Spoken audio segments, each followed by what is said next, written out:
சலீம் சொல்லுங்க, இன்று காலை 10:30 மணிக்கு 2 தரப்பினருமே தலைமை தேர்தல் ஆணையர் திரு நசீம் சைதி முன்பாக ஆஜராகிறார்கள். இப்போ அனைவருமே டெல்லிக்கு வந்து விட்டார்களா? திரு பன்னீர்செல்வம் தலைமையில யார் யாரெல்லாம் அங்க வருகை தந்திருக்காங்க? திருமதி சசிகலா தரப்புல இருந்து யார் யாரெல்லாம் அங்க வருகை தந்திருக்காங்க சலீம்? அதாவது இரு தரப்புலையும் சுமார் 5 பேர் இருப்பாங்க கட்சி ரீதியாக. அது இல்லாம வழக்கறிஞர்கள் 3 பேர் இருப்பாங்க. வழக்கறிஞர்கள் தான் அங்கே ஆஜராகி வாதாடுவார்கள் என தெரிகிறது. அவங்களுக்கு சப்போர்ட் பண்ண இரு தரப்புலையும் ஓபிஎஸ் அணியிலையும் சரி சசிகலா அணியிலையும் சரி சுமார் 5 பேர் இருப்பார்கள் என தெரிகிறது. சசிகலா அணியை பொறுத்தவரை தமிழகத்திலிருந்து அமைச்சர்களும் வர்றதா தகவல் சொல்லியிருக்காங்க. நமக்கு 3 அல்லது 4 அமைச்சர்கள் தமிழகத்திலிருந்து இருப்பார்கள். அவங்க நாடாளுமன்ற எம்பிக்களும் இருப்பார்கள். அதாவது துணை சபாநாயகர் தம்பிதுரை, அதன் பிறகு திரு நவநீத கிருஷ்ணன் அவர்கள், இந்த மாதிரி ஒரு டீம் இருப்பாங்க. ஓபிஎஸ் அணியை பொறுத்தவரை தலைமையேற்று டெல்லியில எம்பிக்களுக்கு தலைமையேற்று நடத்துவது டாக்டர் மைத்ரேயன் தான். டாக்டர் மைத்ரேயன் டாக்குமெண்ட் ப்ரிப்பரேஷன்லயும் இருந்திருக்காரு. அதனால அவர் தலைமையில அவங்க எம்பிக்கள் இருப்பாங்க, கட்சியினர் இருப்பாங்க, வழக்கறிஞர்கள் இருப்பாங்க. இப்ப இரு தரப்புலையும் முக்கியமான வாதங்கள் என்ன வைக்கிறாங்க? 2 பிரச்சனை இருக்கின்றது. ஒன்று, பொதுச் செயலாளர் பதவிக்கு சசிகலா தேர்ந்தெடுக்கப்பட்டது செல்லாது அப்படின்னு சொல்லி ஓபிஎஸ் அணியினர் சொல்றாங்க. இது முதல் பிரச்சனை. இரண்டாவது பிரச்சனை, வருகின்ற ஆர்கே நகர் இடைத்தேர்தலில் சின்னம் யாருக்கு சொந்தம்?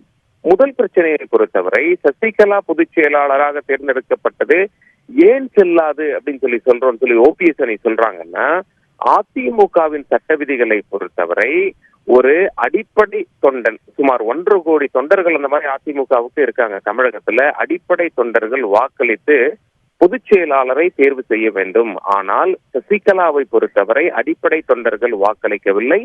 பொதுக்குழு கூடி சசிகலாவை பொதுச் செயலாளராக தேர்ந்தெடுத்ததாக அந்த நியமனமே செல்லாது, அந்த தேர்வே செல்லாது அப்படின்னு சொல்லி ஓபிஎஸ் அணி வாதங்களை முன்வைக்கிறார்கள். சசிகலா அவர்களும் நிறைய வாதங்களை முன்வைத்து விட்டு முக்கியமான பாயிண்ட் என்ன சொல்றாங்க அப்படின்னா, ஜெயலலிதா அவர்கள் அதிமுகவின் பொதுச் செயலாளராக முதல்ல தேர்ந்தெடுக்கப்பட்ட பொழுது 1989 93 வரைக்கும் அவரும் பொதுக்குழுவால்தான் தேர்ந்தெடுக்கப்பட்டார். கடைநிலை தொண்டர்கள் ஓட்டு போட்டு தேர்ந்தெடுக்கவில்லை. அதனால அந்த மாதிரி தான் இப்பவும் நடந்திருக்கு.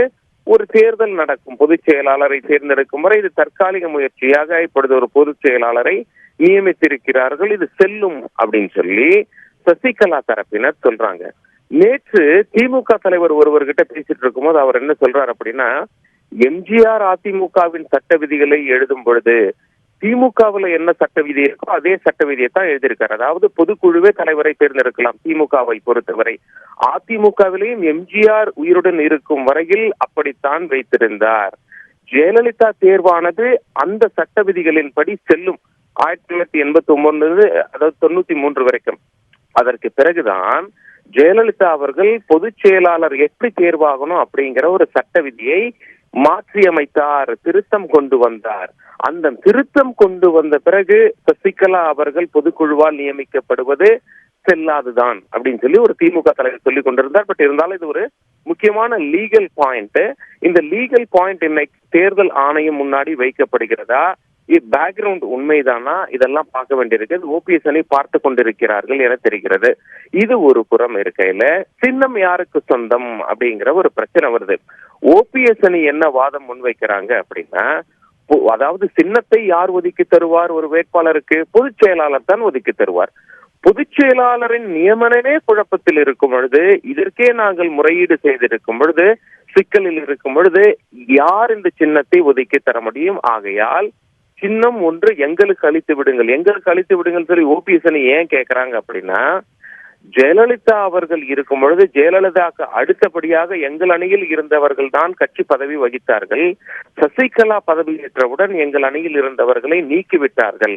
ஆக அவங்க தேர்வே செல்லாது அப்படிங்கிற பொழுது அவங்க நீக்கிய ஆட்களும் கட்சியில் இருப்பதாகத்தான் சமம். அதனால் கட்சி எங்களிடம்தான் இருக்கிறது, சின்னத்தை எங்களுக்கு ஒதுக்கி தாருங்கள், இல்லை என்றால் அவர்களுக்கு கிடைக்கக்கூடாது, சின்னத்தை முடக்கி விடுங்கள் அப்படிங்கிற மாதிரிதான் கோரிக்கையை முன்வைச்சிருக்காங்க. இரு தரப்பினரும் இப்படித்தான் வாதங்களை முன்வைத்திருக்கிறார்கள். ஆக இன்னைக்கு இரு முடிவு நாம எதிர்பார்க்கலாம். ஒன்று, சசிகலா பொதுச் செயலராக நியமிக்கப்பட்டது செல்லுமா செல்லாதா? 2, இரட்டை இலை சின்னம் யாருக்கு அல்லது இரட்டை இலை சின்னம் முடக்கப்படுமா அப்படிங்கிற நமக்கு பதில் தெரிய வரும்.